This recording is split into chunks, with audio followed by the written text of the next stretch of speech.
வணக்கம். இந்த வீடியோவில் என்ன பார்க்க போகிறோன்னா, ரேஷன் கார்டு உள்ளவர்களுக்கு வந்து முக்கியமான அறிவிப்பு ஒன்று வந்திருக்கு. அதாவது என்ன அப்படிங்கிறத பற்றி தான் இந்த வீடியோவில் பார்க்க போகிறோம். நம்ம சேனலுக்கு யாராவது புதுசாக வந்திருந்தீங்கன்னா மறக்காமல் நம்ம சேனலை சப்ஸ்கிரைப் பண்ணி பெல் ஐக்கானை கிளிக் பண்ணி வச்சுக்கோங்க. இந்த வீடியோவுக்கு ஒரே ஒரு லைக்கை மட்டும் கொடுத்துருங்க. வாங்க வீடியோக்குள்ளே போகலாம்.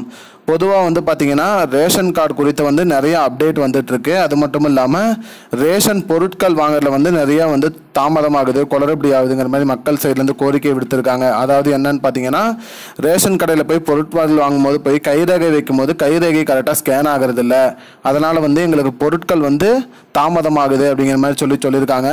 இது அரசு தரப்புலேருந்து ஒரு நடவடிக்கை எடுத்திருக்காங்க. அது என்ன அப்படின்னு பார்த்தீங்கன்னா, பொருட்கள் வாங்குவதற்கு வந்து கூடுதலாக வந்து கண் கருவிழி ஸ்கேனிங் மிஷின், அதாவது பார்த்தீங்கன்னா உங்களோட கண் கருவிழி ஸ்கேனிங் மிஷினும் அந்தந்த ரேஷன் கடைக்கு வரப்போகுது.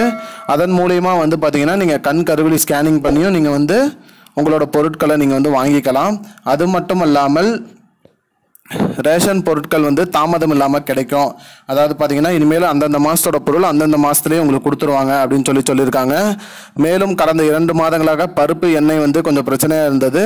அதையும் எல்லாம் கிளியர் பண்ணிட்டோம். இனிமேல் அந்தந்த மாதத்தோட பொருள் அந்தந்த மாதமே கிடைக்கும் அப்படிங்கிற மாதிரி வந்து சொல்லியிருக்காங்க.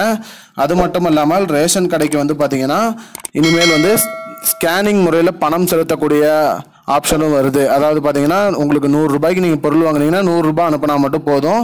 எக்ஸ்ட்ரா பணம் இப்போ வாங்குறாங்க, நிறைய கம்ப்ளைண்ட் வந்திருக்கு. அதனால ஸ்கேனிங் மூலிமா பணம் செலுத்துவதற்கான வசதியும் கொண்டு வர போகிறாங்க. அப்படி வந்துட்டால் உங்களுக்கு பொருட்கள் என்ன விலையோ அந்த அமௌண்ட்டை மட்டும் நீங்கள் ஸ்கேன் பண்ணால் போதும். அது டைரெக்டாக அரசாங்கத்துக்கே போயிடும். இதில் வந்து நடுவில் எந்த ஒரு குளறுபடியும் நடக்காது அப்படிங்கிற மாதிரி சொல்லியிருக்காங்க மக்களே. இதுதான் இப்போதைக்கு வந்த முக்கியமான பயனுள்ள தகவல். இது போன்ற பயனுள்ள தகவலை தெரிஞ்சுக்கொள்ள நம்முடைய சேனலை மறக்காம சப்ஸ்கிரைப் பண்ணுங்க. இந்த வீடியோ உங்க ஃப்ரெண்ட்ஸ் அனைவருக்கும் ஷேர் பண்ணுங்க. நன்றி. I don't understand your jokes, man. Because it's not a joke. முன்ன பின்ன தெரியாத ஒரு பையனுக்காக subscribe விடுற அந்த மனசு இருக்க, அதான் கடவுள்.